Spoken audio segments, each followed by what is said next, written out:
Mayur William اپنی کتاب life of the محمد میں تحریر کرتا ہے. ذرا غور سے سننے کی بات ہے. کیا تحریر کرتا ہے کہ اے لوگوں، عمر جیسا عادل بادشاہ اللہ کے نبی کے بعد تقریباً 12.5 سال زندہ رہا. اگر وہ 10 سال اور زندہ رہ جاتا تو پوری دنیا میں محمد کا کلمہ پڑھے بنا باقی کوئی نہیں رہتا. بس سمجھ میں آ رہی ہے؟ یہ حضرت عمر کا مقام ہے. اب حضرت عمر ملتے، زینب کو دیکھتے. زینب کون ہے؟ میری اور آپ کی ماں. کون ہے؟ میری اور آپ کی ماں ہے. زور سے کہہ دو، ماں ہے. ماں ہے. اوروں سے بڑا پیار کرتے ہو، اوروں سے بڑا پیار کرتے ہو، اپنی ماؤں سے پیار کرو. اور یہ ماں ہے ہماری روحانی، نبی امت کا روحانی باپ، نبی کی بیویاں امت کی روحانی ماں. حضرت زینب میری اور آپ کی ماں یہ جا رہی ہیں اور راستے میں عمر ملتے ہیں. کچھ کافر کھڑے ہوئے ہیں، وہ دیکھ کر اشارہ کرتے ہیں کہ دیکھو وہ نبی کی بیوی. حضرت عمر اس چیز کو دیکھ لیتے ہیں. حضرت عمر اس چیز کو دیکھ لیتے ہیں، آتے ہیں زینب رضی اللہ تعالی عنہا کو سلام کرتے ہیں اور کہتے ہیں میری اماں کہاں جا رہی ہیں؟ تو وہ کہتی ہیں بیٹا میں وہاں جا رہی ہوں. کہ اماں یہ جو تمہارا چہرہ ہے نا ذرا اسے ڈھانپ لو. تو کہنے لگی بیٹا میں تیری ماں، تو مجھے حکم دیتا ہے. تو حضرت عمر کہنے لگے ماں بات تو صحیح ہے، لیکن دوسرے لوگ جب آپ کی طرف کو اشارہ کر رہے ہیں نا تو مجھے یہ برداشت نہیں ہو رہا کہ کوئی غیر میری ماں کی طرف کو اشارہ کرے. نوجوانوں کا میری بات کو سننا، غیرت مند ہو کر آج میری بات کو سننا، غیرت مند ہو کر اپنے دماغ میں ڈال کر میری بات کو سننا. اب اتنے میں ان سے تو کہہ دیا امام الانبیاء جناب محمد رسول اللہ کالی کملی والے کی خدمت میں آ گئے اور آپ سے آ کر کہا یا نبی اللہ میرے ماں باپ آپ پر قربان، میں آپ پر قربان. آج میری آپ اتنی بات مان لیجئے. امام الانبیاء کہنے لگے عمر بول تو صحیح، کہہ تو صحیح، کیا کہنا چاہتا ہے؟ عمر فرماتے ہیں یا نبی اللہ یہ آپ کی بیویاں میری مائیں گھر سے باہر کو نکلتی ہیں، چہرہ کھلا ہوا ہوتا ہے، کوئی دیکھ کر ان کو اشارہ کرتا ہے. عمر کی غیرت برداشت نہیں کرتی، عمر کی غیرت برداشت نہیں کرتی. اے عمر کیا کیا جائے؟ یا نبی اللہ انہیں یہ حکم دے دیا جائے کہ یہ اپنے چہرے کو ڈھانپ کر نکلا کریں. بات ابھی زمین پر ہو رہی ہے، بات ابھی زمین پر ہو رہی ہے. عرش والے نے نظام بدلا، جبریل امی کو دنیا میں بھیج دیا، قرآن نازل ہو گئے لے کر، امام الانبیاء پر وحی نازل ہو گئی.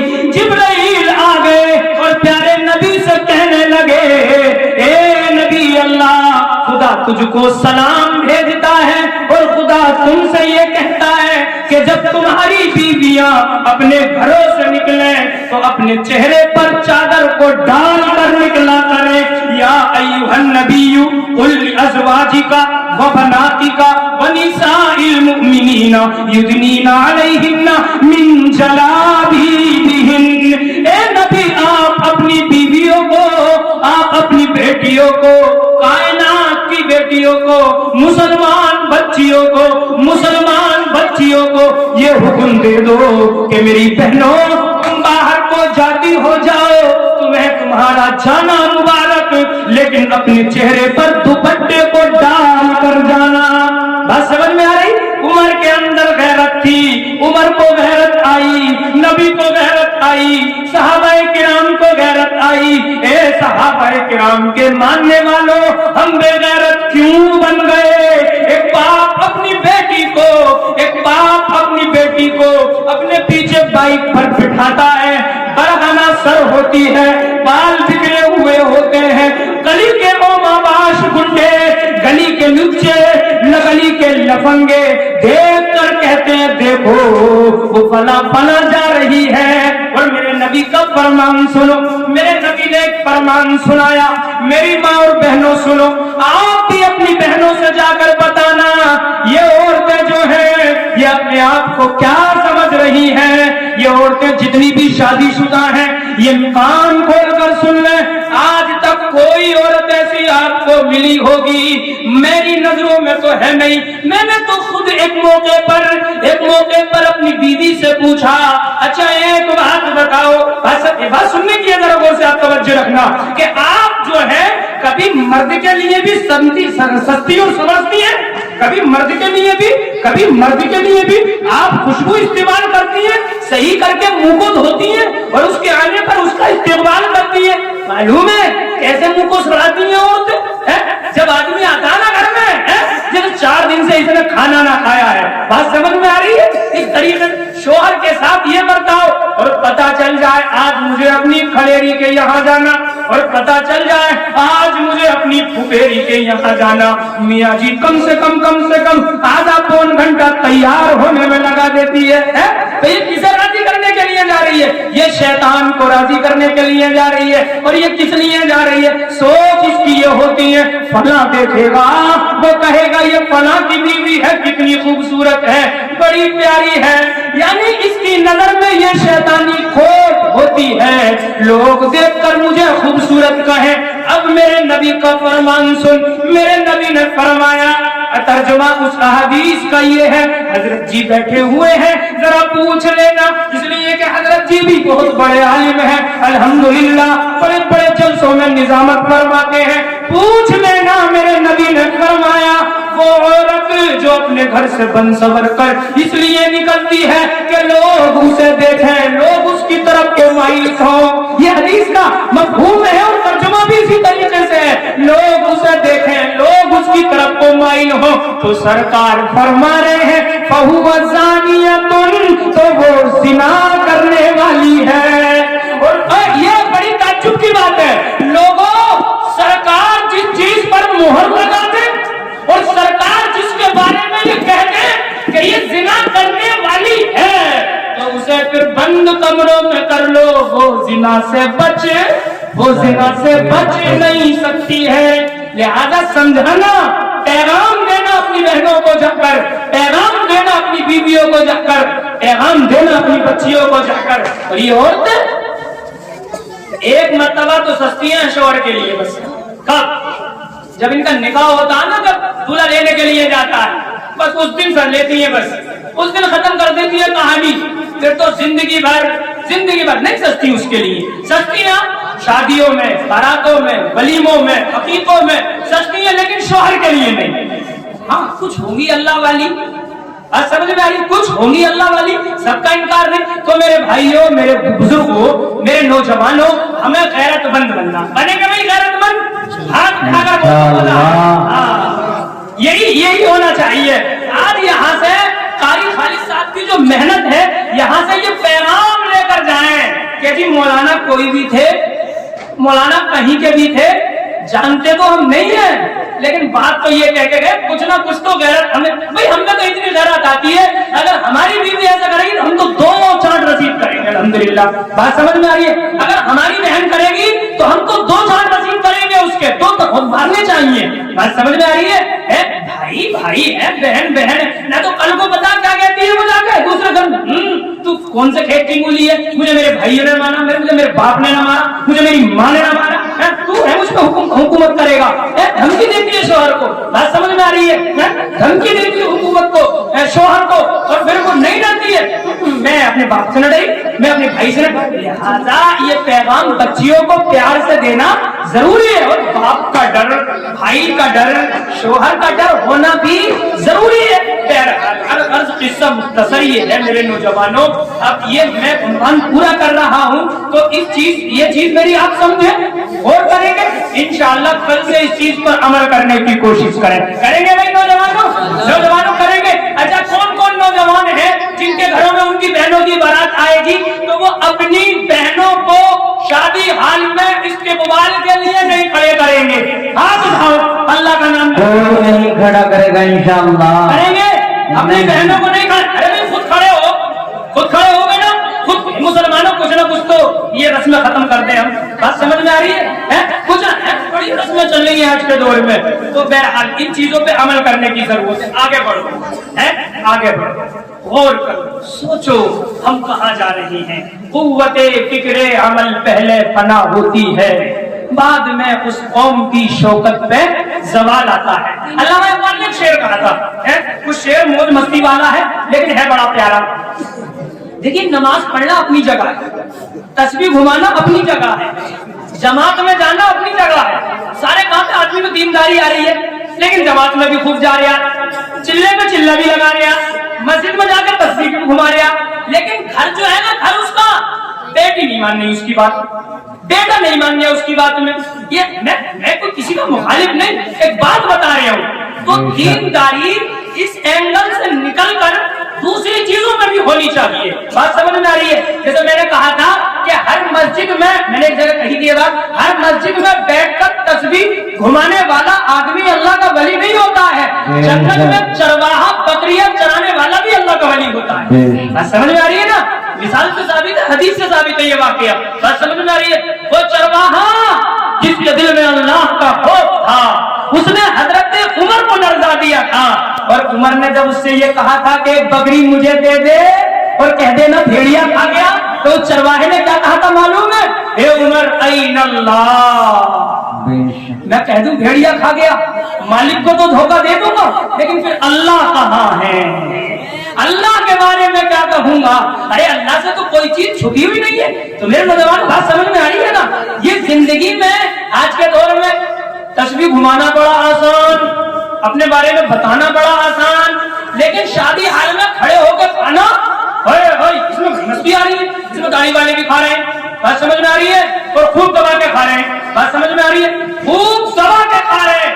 مسلمانوں یہ ناجائز عمل ہے، اور جس ناجائز عمل پر لگاتار عمل ہوتا ہے، یعنی جہاں بھی آپ کے یہاں سنبھل میں تو میں نے سنا قورمہ روٹی بیٹھ کے کھلاتے ہیں، قورمہ روٹی، لیکن جب زیادہ ایٹم بڑھ جاتے ہیں نا، ایٹم پھر وہ سارے کھڑے ہو جاتے ہیں، بات سمجھ میں آ رہی ہے؟ تو کل بھی جو اس میں بیٹھ کے کھلاتے ہیں، لیکن جب بڑھ جاتے ہیں تو کھڑے ہو۔ میرے بھائیوں مسلمان اس چیز پر بھی نہیں سوچ رہے، اس چیز پر بھی بالکل مسلمان کچھ نہیں سوچ رہے، نہ نبی کی سنت یاد آ رہی، نہ نبی کا فرمان یاد آ رہا۔ میرے نبی نے فرمایا کھڑے ہو کر مت کھاؤ، کھڑے ہو کر کھانے سے بیماریاں پیدا ہوتی ہیں۔ میرے نبی نے کبھی بھی زندگی میں کھڑے ہو کر نہیں کھایا۔ اما جان حضرت عائشہ، کوئی مجبوری کی حالت ہوگی وہ الگ بات ہے، لیکن اما تو یہ فرماتی ہے، کون اما؟ اما جان حضرت عائشہ صدیقہ رضی اللہ تعالی عنہ کہ ایک مرتبہ کا واقعہ، میرے نبی کو بھوک لگی، کھانا کھانے کے لیے آئے، میں نے جلدی جلدی کوئی چیز رکھ کر، کوئی ٹیبل نما چیز رکھ کر سامنے کوئی چیز رکھ دی، اور میں نے کرسی نما انداز میں نبی کے سامنے کھانا رکھ دیا۔ نبی نے فرمایا اے عائشہ یہ کیا؟ یعنی نبی نے کرسی پر بیٹھ کر اور سامنے کھانا رکھ کر بھی کھانا نہیں چاہا، اس اعتبار سے نبی نیچے بیٹھ گئے، چٹائی بچھوائی اور نیچے بیٹھ کر یہ کہا اے عائشہ میں تو اس طریقے سے کھاتا ہوں، میں تو اس طریقے سے، اب نیچے بیٹھ کر کھانے کو تو ہی سمجھ رہے آدمی۔ یاد آیا ایک واقعہ سناؤں تمہیں؟